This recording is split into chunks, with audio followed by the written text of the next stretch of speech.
They laughed when I walked out of my own wedding. They thought I'd downgraded. What they didn't know is that 3 days before I said I do, I secretly opened a company. And 2 weeks later, I walked into a boardroom and became the woman my cheating ex-husband has to report to. You want to see how a cheap replacement turned into his silent boss? Watch this to the end. This is Cassandra. I'm 38 years old, and this is how I turned their betrayal into my blueprint for power. Before I continue, please subscribe to this channel and hit the button. Also, let us know where you're listening from in the comments. The reception hall smelled like peonies and lemon polish, like someone tried to scrub judgment out of a place meant for joy. That sharp, fake clean scent sat on top of perfume and warm food waiting under silver lids. Crystal lights dangled over white roses. They threw soft halos over the tables, catching in champagne glasses and the tiny beads sewn into my dress. Soft jazz played from the speakers near the head table. A lazy saxophone line curled around the room, pretending everything was smooth and sophisticated, and I stood there, fingers laced tightly with my husband's, listening to the sound of our celebration unravel in real time. It started soft, a scoff maybe, then a cough that disguised a chuckle. You learn to hear those sounds after you've been burned once. The air shifts just a little, the way it does when people decide your life is their entertainment for the night. Then I heard her voice, Taylor, my cousin, in that smug, nasal tone she never learned to keep to herself. Taylor. Guess she couldn't afford better this time. Another voice followed, deeper, male, familiar. Uncle Pete. Cheap replacement, huh? A couple people laughed. The kind of laugh you try to stifle behind a glass of champagne. A few others glanced around nervously, suddenly very interested in the place settings. Forks were moved, napkins were refolded. Someone straightened a name card that was already perfectly straight. My husband didn't flinch, didn't even blink. He just kept looking at me, calm, composed, like nothing had been said, like the only thing worth paying attention to in that moment was my face. But my fingers curled tighter around his. I could feel my nails press into my own palm, using the sting to keep me from turning and giving them the scene they secretly wanted. They had no idea. They thought his silence meant smallness. They thought just because he wasn't flashy or loud or name-dropping brands in boardrooms, he was forgettable, a footnote in my story. They had no idea what name they were about to hear, but I did. And I'd waited for this moment with a patience I didn't know I had. The kind of patience you grow after you've had your life ripped open once and you promised yourself you would never again be the last to know what was really going on. The backstory isn't glamorous. I was married once before, to a man who wore Armani cologne and spoke like every sentence was a TED Talk. He paced rooms like they were stages and people like they were audiences he was owed. He was charming in the way bank fraud is charming, until you check your balance. When the divorce papers came, so did the rumors. I heard it all. She can't hold a man. She's not who she used to be. She downgraded. People said it over brunch, over wine, in long messages disguised as concern.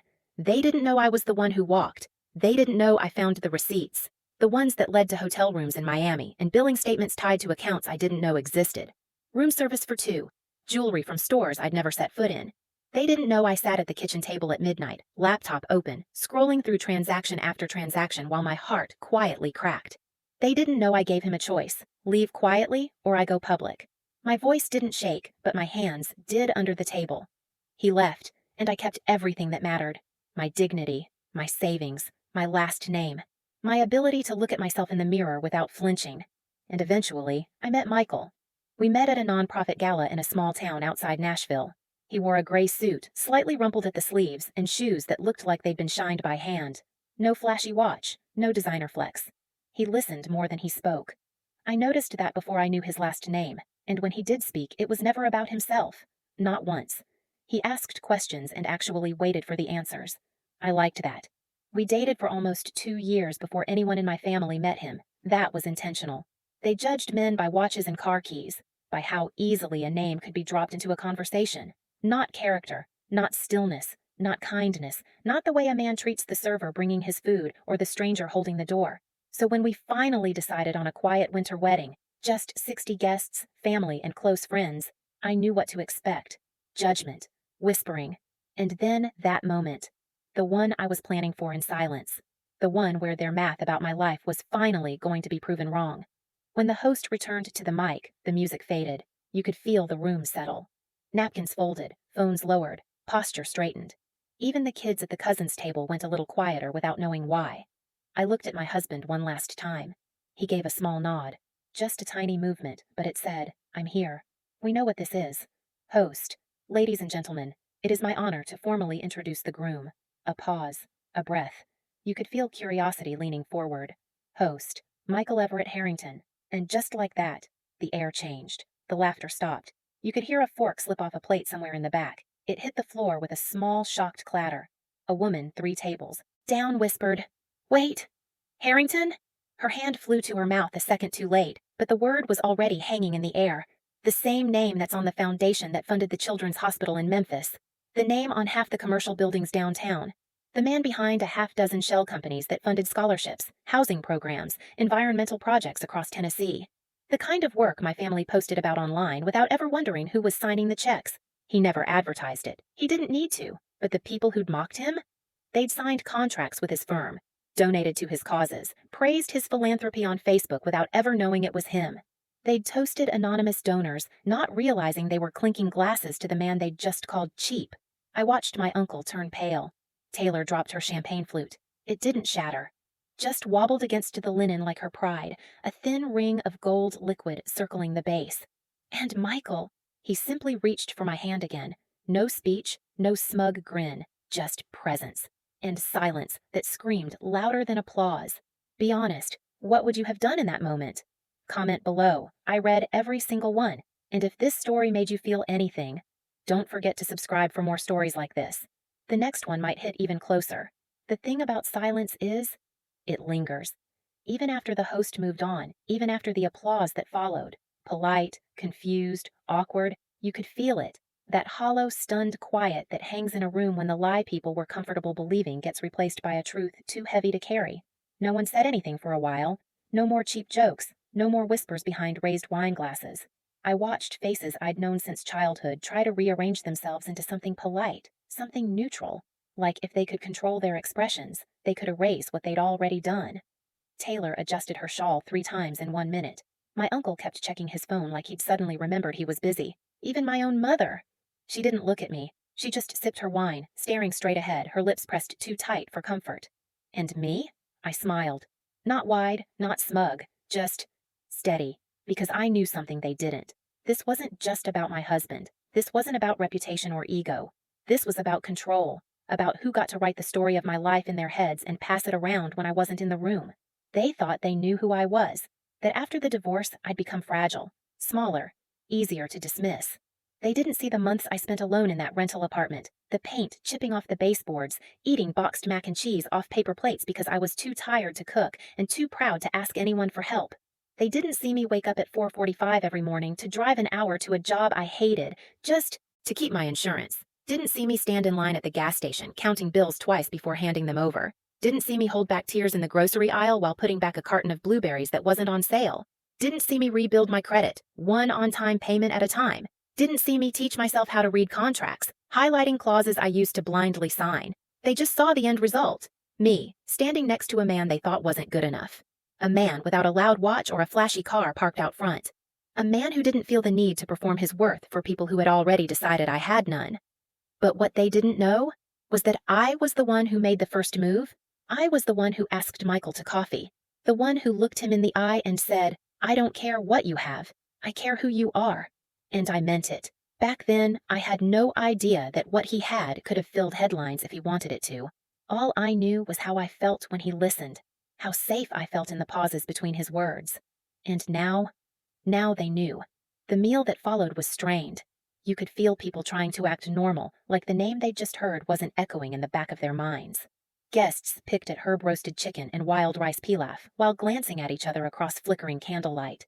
The clink of cutlery against china was just a little too loud. A few people laughed too hard at harmless jokes, desperate for the mood to reset. Some tried to overcompensate. Janine from my old yoga class leaned over with a fake grin, her voice half an octave higher than usual. Janine. "Cassandra, you never told us you married the Michael Harrington. That's... wow. I mean, wow." I could almost see the calculations behind her eyes. Me. I didn't think it mattered. I took a sip of water. Let the pause stretch. Watched her smile twitch just enough to show the crack. Me. He mattered. That's all. She blinked, didn't know how to respond. Good. After dinner, as we were making rounds to thank people for coming, Taylor cornered me near the dessert table. Her voice was sticky sweet, but her eyes were sharp. "Taylor, why didn't you tell us who he was?" I looked her over. Gucci heels, overdrawn lips. The same cousin who once told me I wasn't built for high society when I turned down an invitation to her sorority gala in college. Me. Would it have changed anything? Taylor. Of course, I wouldn't have. She stopped. Too late. Me. Wouldn't have laughed at him, called him a cheap replacement? I kept my voice low, not angry, just precise. She swallowed. Taylor. Look, we didn't know, okay? Me. Exactly. There it was, the whole problem pressed into one word, and I walked away. But here's the thing that really stuck with me that night. It wasn't just the mockery, it was that they thought they were entitled to mockery. Like my life, my choices, were open to their judgment. Like my worth could be audited by people who'd never once asked if I was happy, only if I was doing well. Because I wasn't wearing labels they recognized, because my husband didn't advertise his worth like a Rolex on a wrist, but I don't need approval from people who only respect power when it's loud. Michael taught me that. He showed me the kind of strength that doesn't need to stand on a table and announce itself. When we got back to our suite that night, I took off my shoes, sat on the edge of the bed, and just breathed. The room was finally quiet. No clinking glasses, no murmurs, no background jazz. Just the soft hum of the heating unit. He sat beside me, wordless, waiting. He has this way of giving me space without stepping away. Me. They know now. Michael. Does it matter? I thought about that for a long time. The years I'd spent trying to prove I was enough. To my parents, my ex, my extended family. And now, in one moment, without saying a single boastful word, he'd undone all of their narratives, not with a speech, not with a flex, just with a name they recognized and a life he'd already been living before they ever bothered to look deeper. Me. It doesn't, but it felt good. Michael smiled. Not the polished, photo-ready smile strangers see. The small one. Then he leaned down, kissed my hand, his thumb brushing over my ring like a quiet promise. Michael. That's the thing about quiet power. It only speaks when it has to. The next morning, I posted one photo. Just one. No caption. Just me and Michael standing under a winter sky, snowflakes caught in his dark hair, my hand resting gently on his chest, his ring visible, and the comments poured in. Old high school friends, distant cousins, even my former boss's wife. Stunning. So happy for you, girl. You deserve this. Suddenly, everyone had something kind to say. Isn't that always the way? But none of it touched me. Not the flattery, not the late arriving support. Because I knew the difference now, between admiration and respect, between apology and regret, between silence and weakness, between being overlooked because you're small and staying quiet because you're secure. And the best part? This was only the beginning. 2 weeks after the wedding, the thank you cards still sat in a neat little pile on our kitchen counter, unwritten, unsent. I told myself I was just busy, that life had picked up fast. But the truth? I didn't know how to say thank you to people who only showed up once the money did. So I didn't. Instead, I focused on something else. Something I'd been thinking about for a long time. Something my husband didn't even know yet. You see, while they were all busy whispering about my downgrade, I was putting something in motion. Quietly, carefully, the way you move when you're done. Reacting and finally ready to build. 3 days before the wedding, I had filed paperwork. Not just for my name change, but for a new LLC. It was called Hollow Pine Strategies. Named after the tree I used to sit under as a girl, where I'd hide from family barbecues when the noise got too cruel. I'd press my back against the rough bark and listen to the party drift through the air, the laughter that didn't sound kind, the comments that cut a little too close. Back then, I thought silence made me invisible, like if I stayed quiet enough, if I stayed small enough, they couldn't aim at me. Now I know it makes you untraceable until the timing is right, until you decide where to step out and what to reveal. The LLC was just the start. On paper, it looked modest, simple, a small consulting and strategy outfit, but through it, I planned to acquire a majority stake in a boutique consultancy firm in Knoxville, a firm that had handled public relations for nearly every major figure in the state. They specialized in image. I specialized in memory. What they didn't know was I had dirt, real, notarized county clerk level receipts, and one of their largest clients was my ex-husband.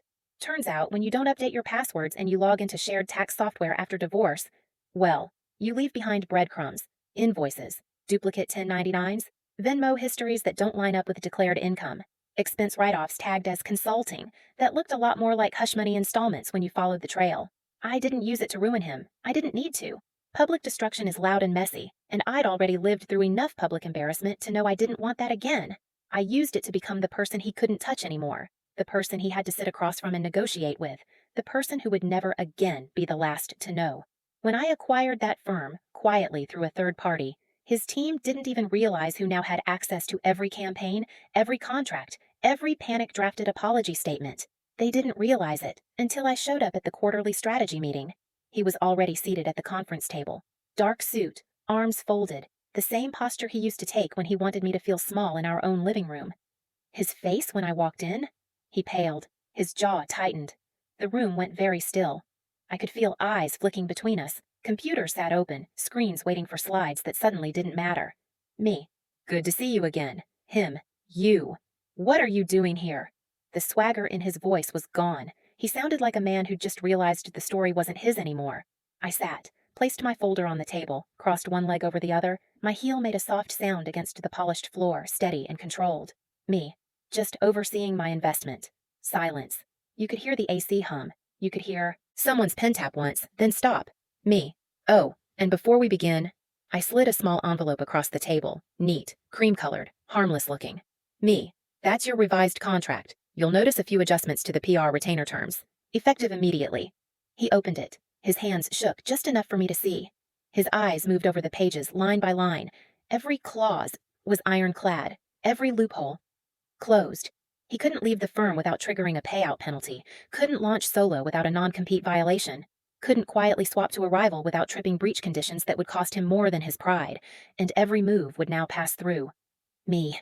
My sign-off. My terms. He tried to laugh, tried to play it off, the way he used to when he'd been caught texting someone he shouldn't. Him. This is personal. Me. No. I leaned forward, met his eyes, held them. Me. This is professional. You made it personal when you used me for status and discarded me for spectacle. There it was. The summary of our marriage in one sentence. He stood, pushed his chair back a little too fast, didn't say a word, didn't need to, because the room already knew. He'd lost. Not in flames, not in scandal, not in a screaming match recorded on someone's phone and passed around in group chats. He lost in silence, in structure, in the language of contracts and consequences, in the very systems he used to think made him powerful. He left 5 minutes later. Didn't even take the contract. And me? I stayed. I straightened the pages he'd left crumpled, took my seat at the head of the table. I asked the team to pull up the quarterly projections. We talked strategy, branding, damage control for other clients. Because this wasn't revenge. This was reclamation. This was me rewriting the ending. Not the angry ex-wife. Not the woman who couldn't hold a man. The architect, the strategist, the one who learned how the game worked and then quietly bought the board. Afterward, I drove home through gray winter light, the sky low and heavy. The kind of afternoon where everything looks sharper, like the world is outlined in cold. When I stepped inside, the house smelled like honey and steam. Michael was making tea. Chamomile. The way I liked it after hard days. The kettle whistled softly. He turned it off, poured water over the tea bag, and let it steep. No questions, no interrogation, no demand for details so he could decide how he felt. He didn't ask where I'd been. He didn't need to. He knew the woman he married. He trusted the moves I made. He just poured my cup, handed it to me, and kissed my forehead. Michael, you look lighter. Me. I am. The weight I'd been carrying wasn't just about him. It was about the version of me that had once believed I had to accept whatever was handed to me, that I had to wait for forgiveness, for apologies, for karma, to even the score. I stood at the window that night, watching the snow fall again, soft and soundless, each flake settling exactly where it was meant to. Streetlights turned the drifts into glowing mounds of white. The world looked clean. Not because the past was erased, because I'd finally stepped out of it. And I realized something. Some people wait for karma, others become it. I chose. Want more stories like this? Like, subscribe, and let's talk in the comments.